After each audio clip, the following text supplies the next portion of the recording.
Hayat şaşırtır hep zaten. Ben gittim ben giderken, hiç umudum kalmamışken bir güneş parlar bazen. Hayat şaşırtır hep zaten. Ben gittim ben giderken, hiç umudum kalmamışken bir güneş parlar bazen.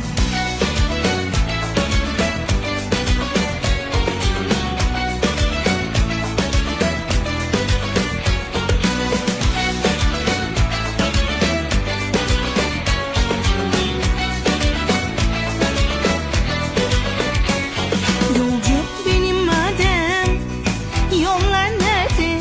Kırdın kanatlarımı, ilacım nerede? Bitti derken her şeyinden, gitti derken sabrettim ben. Tam o anda ummadığında bir güneş parlar bazen.